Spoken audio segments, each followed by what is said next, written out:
We don't get to violate people's constitutional rights because somebody in our chain of command tells us otherwise. It's not how... A Port of Seattle police officer is standing his ground, and it could cost him his job. He refuses to take down the video he posted, urging other officers to ignore the enforcement of stay-at-home restrictions. To be clear, no one in Washington has been arrested or cited for not obeying stay-at-home restrictions. Today, that officer talked exclusively to KOMO's Jonathan Cho, who has tonight's Operation Crime and Justice report.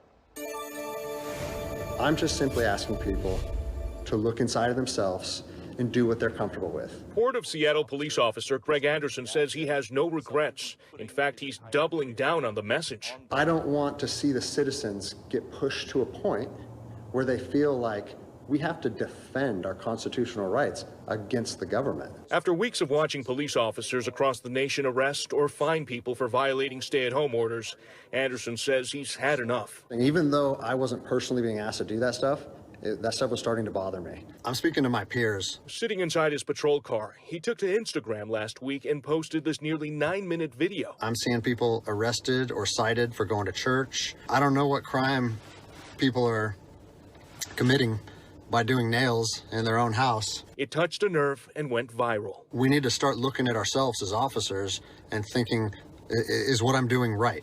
Even though enforcement hasn't really happened in Washington, Anderson says if it does, he's urging his fellow officers to refuse enforcement of stay-at-home orders.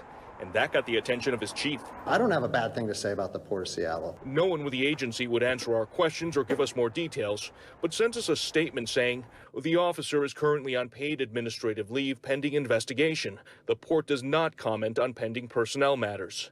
Anderson says he's being accused of insubordination because he's refusing to take down the video. Do you believe Governor Inslee is doing anything right to keep people safe in Washington state? No, I'm not getting, like I said before, I'm just gonna let my message speak for itself. While Anderson has his critics, he says surprisingly, most of his supporters are fellow officers. I've been getting contacted by police officers all over the country saying thank you. For now, he's focusing on other ventures like his jiu-jitsu academy and considering a career with other law enforcement agencies, just in case. Some of them are recruiting, like, hey, my chief or my sheriff says you have a job here, so we'll see how it all shakes out.